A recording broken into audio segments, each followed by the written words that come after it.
আমাদের উদ্দেশ্য হলো জীবে সেবা করেনি জন সেই জন সেবিষে ঈশ্বর। এই বার্তা নিয়ে মাননীয় সাংসদ অভিষেক বন্দ্যোপাধ্যায় প্রথমবার সেবাশ্রয় ক্যাম্প শুরু করেছিলেন স্বাস্থ্য পরিষেবা, যাতে এলাকার মানুষ 100% যারা প্রান্তিক মানুষ আছে তারা এই স্বাস্থ্য পরিষেবাটায় আওতায় আমরা আনতে পারি। সেই বার্তা নিয়ে আমাদের মাননীয় সাংসদ অভিষেক বন্দ্যোপাধ্যায়ের বার্তা নিয়ে আমরা সবাই এই ক্যাম্প আমরা শুরু করি গত বছর। এটা সেবাশ্রয় 2।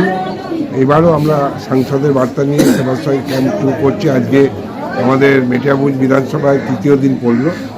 এলাকার মানুষের চাহিদা অনুযায়ী আমরা সমস্ত স্বাস্থ্য পরিষেবা তাদের দেওয়ার চেষ্টা করছি এবং তাদের পরিবার পরিজন যারা আছে প্রত্যেককেই আমরা বিনামূল্যে স্বাস্থ্য পরিষেবা দিচ্ছি এবং তাদের ওষুধ বিতরণটাও বিনামূল্যে আমরা করছি। সাথে করে আমাদের মডেল ক্যাম্প আছে, সেখানে গিয়ে যদি এই ছোট ক্যাম্পে কোনো অসুবিধা হয় তারা সঙ্গে সঙ্গে আমাদের ডাক্তারবাবুরা রেফার করছে মডেল ক্যাম্পে। আমরা মডেল ক্যাম্পে পাঠিয়ে দিচ্ছি এবং যাতে তার সুস্থ সুন্দরভাবে স্বাস্থ্য পরিষেবাটাকে দেওয়া যায় সেটাকে নিশ্চিত করবার জন্য মাননীয় সাংসদ যে বার্তা দিয়েছেন সেই বার্তা নিয়ে আমরা কাজ শুরু করেছি।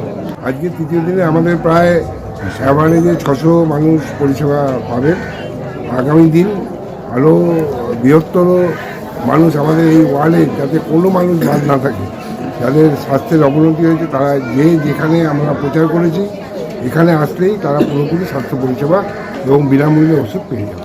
আমাদের সাংসদ বয়সে নবীন হলেও তার যে চিন্তাভাবনা, তার যে ভিশন, সেই ভিশন থেকেই আমাদের সাংসদকে কপি করে ফলো করে অন্যান্যরা তাদের কাজ করবার জন্য সাংসদকে ফলো করছে।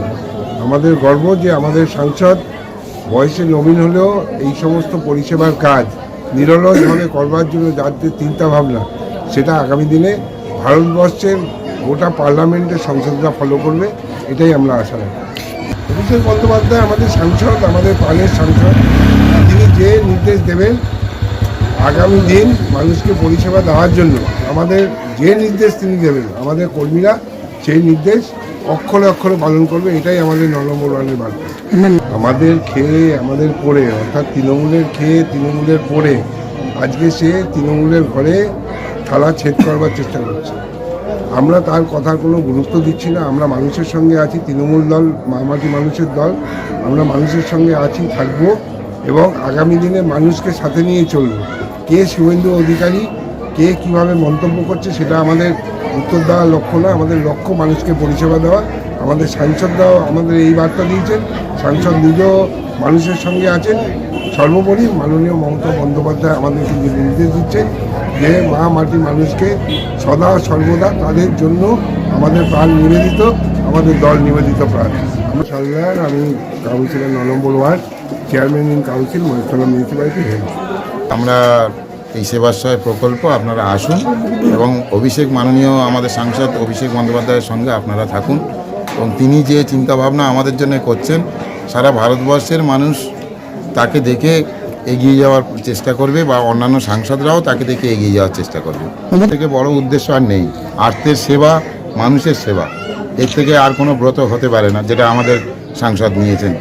এই প্রকল্প চলবে এবং আমি মনে করি যে মাননীয় অভিষেক বন্দ্যোপাধ্যায় আগামী দিনে ভারতবর্ষের একজন দিকপাল হয়ে দাঁড়াবেন, যাকে দেখে অন্যান্যরা রাজনীতির পরিবর্তন আনবেন। আমার নাম রিয়াজ উদ্দিন, আমি 9 নম্বর ওয়ার্ডের সেক্রেটারি এবং এই ক্যাম্পের আমি ইনচার্জ।